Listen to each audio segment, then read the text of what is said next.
did you make of the year they had? Do you think that was a little bit almost of a disappointment, like a lot of people did? I think realistically it wasn't a disappointment. Now they lost 2 games they could have won mighty easily, but that happens. That happened to me a lot, you know. And I'm gonna be surprised if they don't have a heck of a year next year.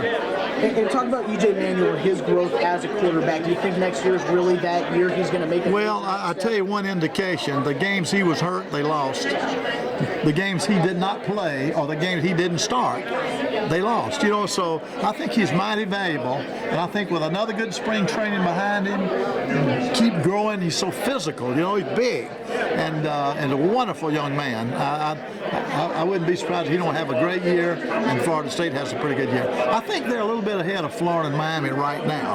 Now, Florida and Miami are coming back now. But they got great coaches, you know, and they're still great universities. And I believe Florida State's just a little bit ahead now. And they've got those. They won that state championship, as we say, for the second year. 2 years, exactly. How big is that for a head coach?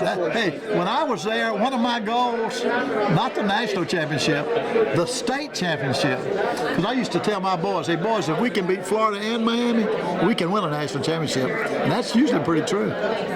And tell us a little bit about Urban Meyer, his move up to Ohio State. What did you think when you heard the news? Do you think it was time for him to go back to coaching? It surprised me, and yet it did not surprise me. It surprised me that if he has bad health, he shouldn't be back in it. You know what? But going to Ohio State doesn't surprise me because that's his home.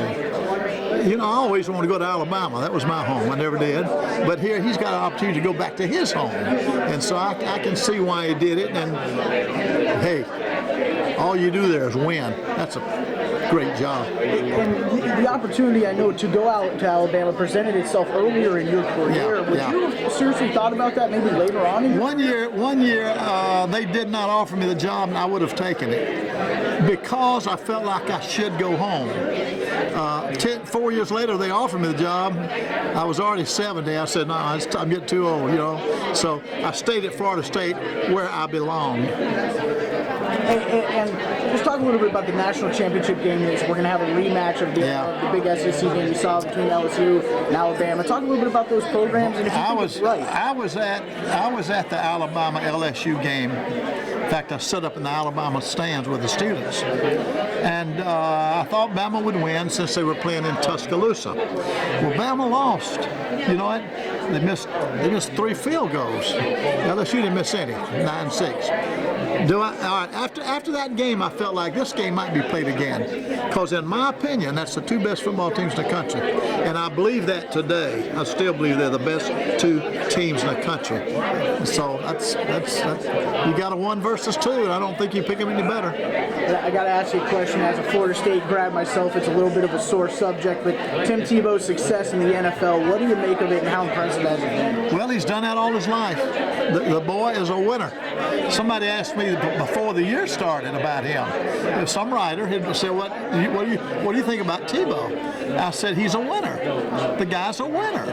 I said, now his passing scares me sometimes, and some of the other things he does scares me, but the guy is a winner, and that's exactly what he's doing right now, winning. Nobody can believe it. And there's been people that have said, hey, as soon as these defenses get a hold of it, just like the Wildcat, he's not going to be winning anymore. You think that's true? Or? That could definitely. What happens is football, people come up with new schemes. Now, him running the ball like he's doing, they don't do that in pro football. They don't run that. They've never seen the option. They're seeing the option now.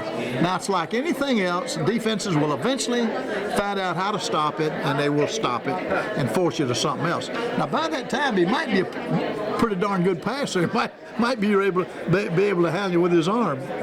And just one last question from me. You know, a couple of your sons were rumored to possibly be in the mix for this FAU job that Carl Pelini just took. How serious were those discussions? Were any close to? I don't know. I haven't talked. Terry's up at North Alabama University. This is his 3rd year. He just finished his 3rd year. They've gotten to the playoffs every year, but they hadn't, I think, 2nd rounds as far as he's gone. And but he's beginning. He got back in it to get his name back in the. He stayed out 10 years, and when you do that, everybody loses sight of you. You know what? So he's so his name is beginning to get in some jobs. He's very happy where he is. He and Jeffrey, both my other sons, up there with him. They're both very happy. You know, and but occasionally his name gets out there.